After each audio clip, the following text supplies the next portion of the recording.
Bonjour et bienvenue dans Ose te révéler, le podcast qui t'aide à remettre du sens dans ta vie. Je suis Charlotte et j'ai changé de vie et tu verras que ça n'est pas si compliqué que ça. Dans ce podcast, je te transmets les outils qui m'ont guidée dans ce parcours. Ma mission aujourd'hui est de t'aider toi aussi à te défaire de tes peurs et de tes croyances qui t'empêchent d'avancer, afin de t'affranchir des règles et des modèles de réussite pour oser créer la vie qui te ressemble à toi. Je veux redonner le pouvoir aux femmes pour que chacune d'elles se sente capable de reprendre sa vie en main et de lui donner la couleur et la saveur qui lui convient. Si tu veux me retrouver entre les épisodes de podcast, tu peux t'abonner au Déclic ou bien me suivre sur Instagram, charlesgonzalez-coaching. Je te souhaite une très belle écoute.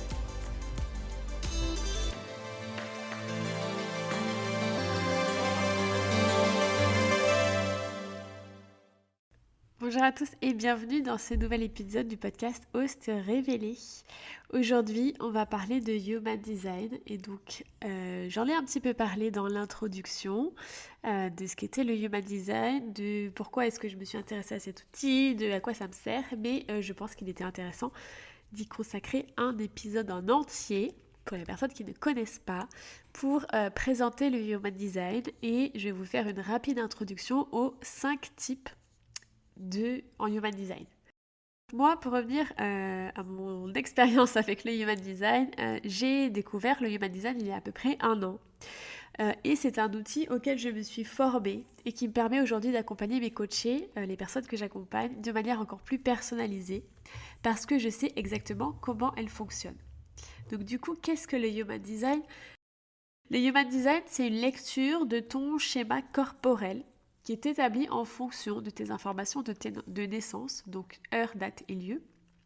Parce que l'heure exacte de ta naissance, donc c'est-à-dire l'emplacement des planètes, du système solaire, des étoiles, au moment exact de ta naissance, a transmis une information génétique particulière.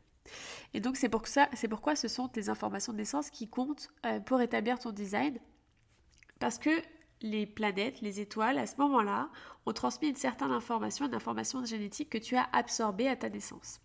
C'est un outil qui a été créé par Ra Uru Hu en 1987 et c'est un condensé de plusieurs outils de connaissance de soi, comme l'astrologie, le Yiking chinois, les chakras indiens, la Kabbale, la génétique, etc., etc.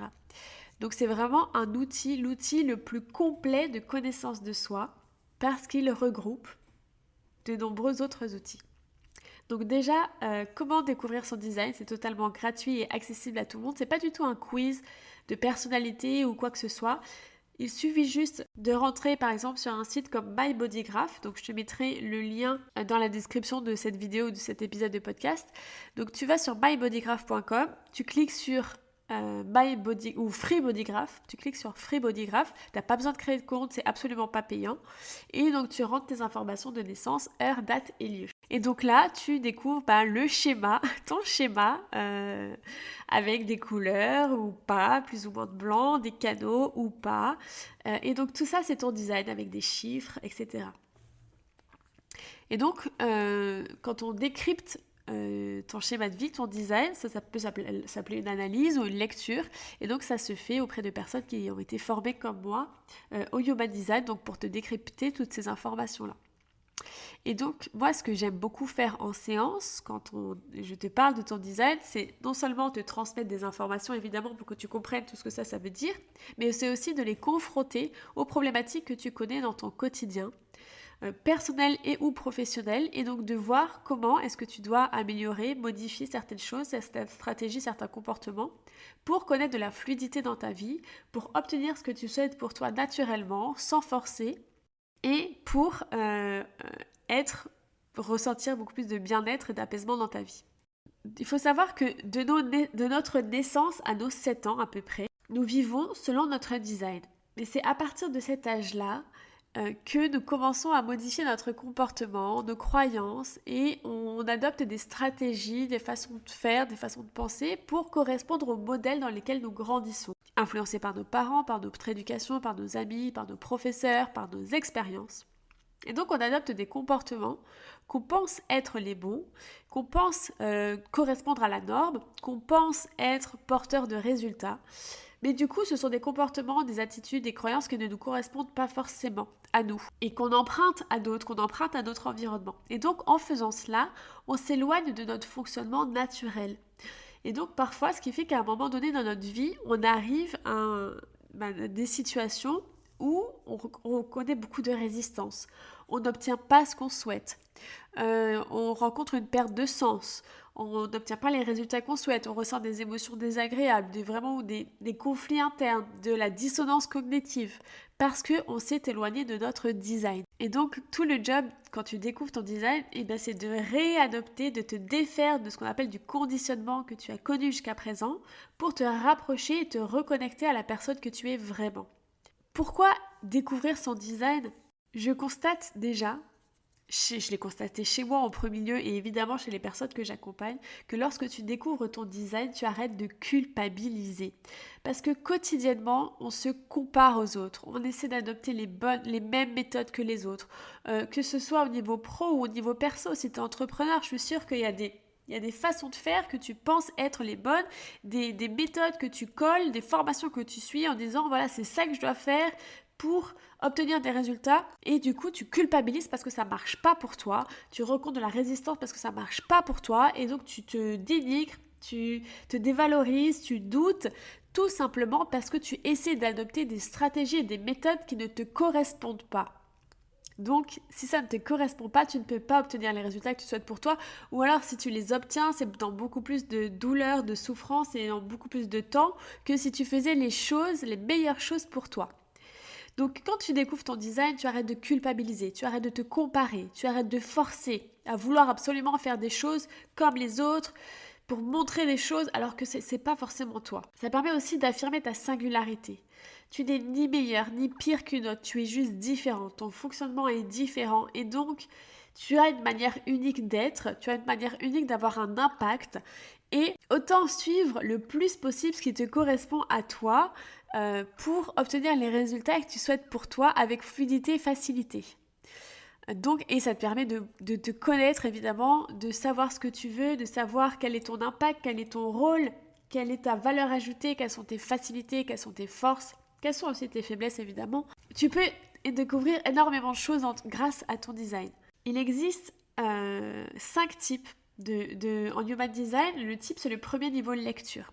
Donc il en existe 5, les Manifesting Generators, les générateurs, les projecteurs, les manifestors et les réflecteurs. Et il faut savoir que les générateurs et les manifesting générateurs, à eux deux, ils représentent 70% de la population. Donc déjà, si tu fais partie d'un des 3 autres types, tu fais partie de la minorité.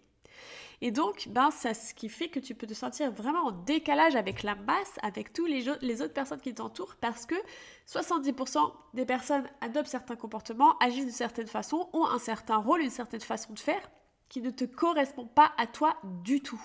D'où l'intérêt de connaître ton type et de connaître tous les éléments de ton design pour comprendre quel est ton rôle et quelle est pour toi la meilleure façon de faire pour connaître de la fluidité, de l'alignement dans ta vie. Donc ton type, pour en revenir au type, c'est le premier niveau de lecture, il te permet de connaître ton rôle, c'est-à-dire pourquoi tu es faite. Par exemple, est-ce que tu es faite pour guider, pour faire, pour initier, pour refléter. Donc, découvrir ton type te permet de découvrir ton rôle. Ça décrit aussi ton aura. Ton aura, c'est la façon dont tu te connectes aux autres. Est-ce que tu te connectes facilement aux autres ? Est-ce que tu es quelqu'un de magnétique ? Ou au contraire, est-ce que la connexion, elle est plus difficile à se faire ? Est-ce que tu es un peu plus repoussant ? Attention, n'aie pas peur de ces termes-là. C'est un terme de Human Design, il n'y a pas de jugement si on a une aura repoussante. Ton type te permet également de découvrir ta stratégie. Ta stratégie, c'est le meilleur comportement à adopter pour toi pour connaître de la fluidité dans ta vie. Chaque type a une stratégie différente. Est-ce que tu es là pour initier, pour lancer des choses ou au contraire, est-ce qu'il faut attendre ? Découvrir ton type te permet de découvrir la meilleure stratégie pour toi. Et enfin, tu peux aussi découvrir grâce à ton type ton niveau d'énergie.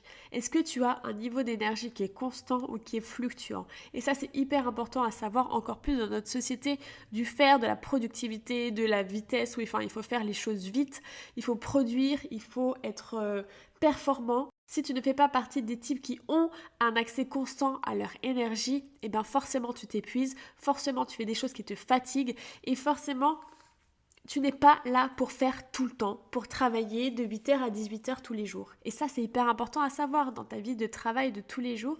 Est-ce que tu es capable de gérer une charge de travail importante ou pas? Donc ça, c'est ton type qui va t'en parler. Petite note, j'ai créé un guide qui décrit justement ces 5 types: générateur, manifesting générateur, manifesteur, projecteur, réflecteur. Tu trouveras le lien de téléchargement dans les descriptions de cet épisode pour accéder aux premières informations, au premier niveau lecture de ton type. Donc on a vu le premier niveau de lecture et je voulais te parler aussi de toutes les autres choses que tu peux découvrir grâce à ton design. Tu peux, donc tu verras si tu vois ton schéma, il y a différents centres. Les différentes formes géométriques, c'est ce qu'on appelle des centres. Ils sont blancs ou ils sont colorés. Ils sont définis ou ils sont non définis. Donc ils sont définis quand ils sont colorés, ils sont non définis quand ils sont blancs. Donc il existe 9 centres. Et donc ces centres, la définition ou non de ces centres, pour toi, te permet de comprendre qu'est-ce qui t'inspire. Comment est-ce que tu penses? Est-ce que tu as une façon de penser qui est stricte ou est-ce que tu as une plus grande ouverture d'esprit? Comment tu t'exprimes? Qu'est-ce que tu exprimes le mieux? Ton identité, est-ce qu'elle est fixe? Est-ce qu'elle est constante? Est-ce que tu es un caméléon ou est-ce que juste au contraire tu as une identité qui est fixe, qui est déterminée? Ton amour pour toi, comment il est? Ton estime de toi? Ton niveau de motivation? Est-ce que tu es doté d'une volonté constante ou est-ce que ta volonté, pardon, pas ton énergie, mais ta volonté, elle varie en fonction de ton environnement? Ton intuition, comment ça se passe ton intuition? Est-ce que tu as une bonne intuition? Comment est-ce que tu gères tes peurs? Quelles sont les peurs les plus importantes chez toi? Ça, ton design te le dit.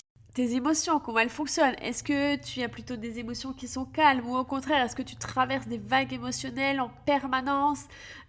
Comment ça marche chez toi les émotions?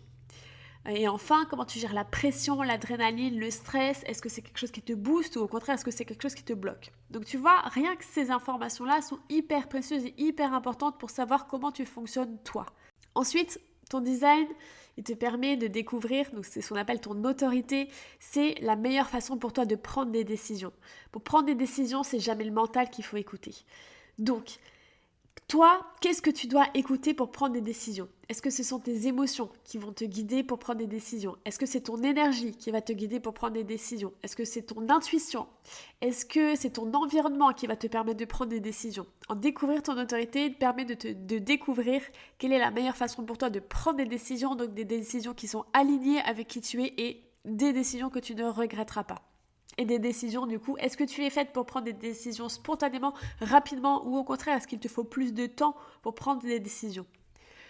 Tu peux découvrir également, grâce à ton design, comment circule ton énergie entre tous tes centres.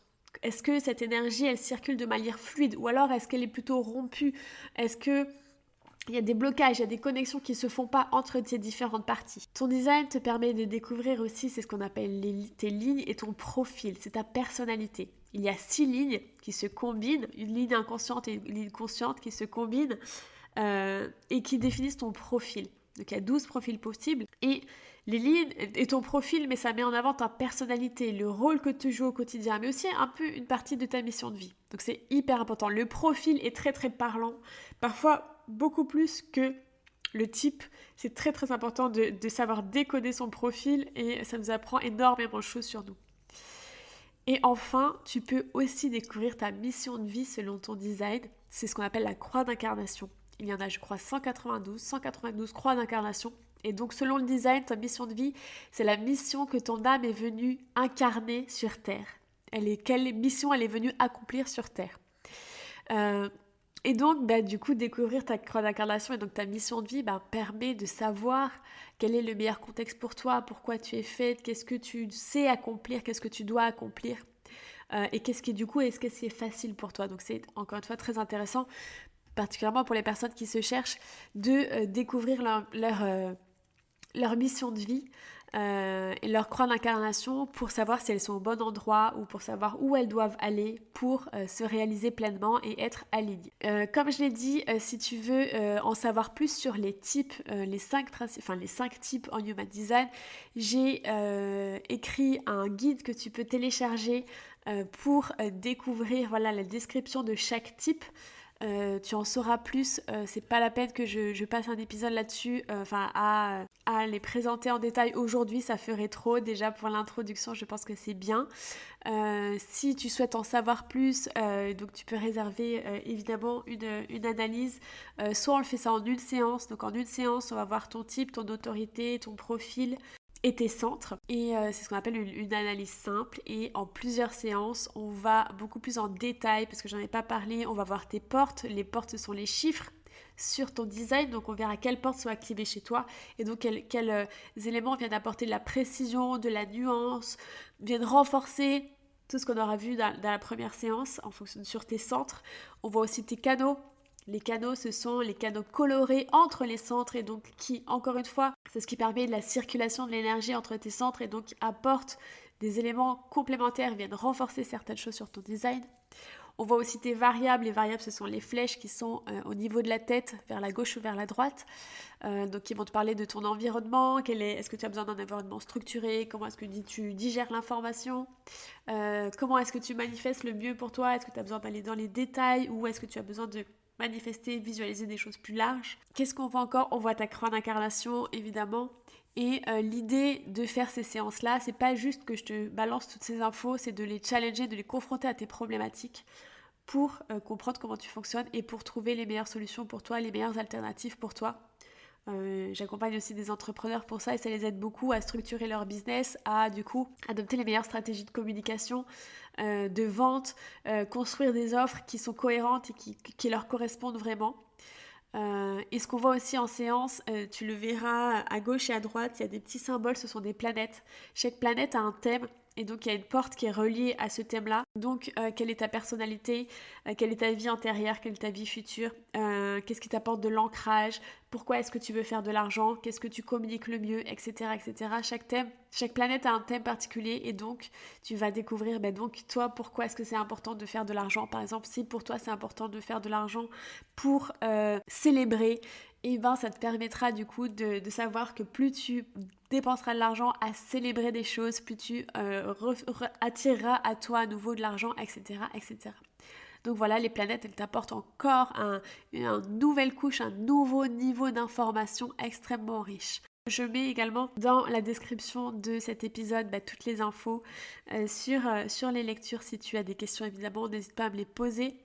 J'espère que cet épisode t'a plu sur le Human Design, que ça t'a donné envie d'en savoir plus sur toi. N'hésite pas à te rendre sur mybodygraph.com pour découvrir ton design. Envoie-moi un petit message si tu as des questions, si tu veux me parler de qui tu es, si tu veux montrer ton design, je te répondrai avec plaisir. Souvent, je vous envoie un petit vocal pour vous parler de votre type et vous donner quelques petites infos et petites astuces. Donc, ça me fera très plaisir de vous aider.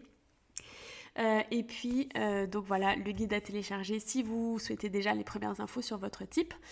Et donc voilà, si cet épisode vous a plu, n'hésitez pas à mettre une note de 5 étoiles sur Apple Podcast ou à mettre un petit pouce en l'air sur la chaîne YouTube et à vous abonner. Je serai ravie également de recevoir vos beaux messages et vos commentaires. Je vous dis à très bientôt, je vous embrasse très très fort et à la prochaine fois pour un nouvel épisode. Salut!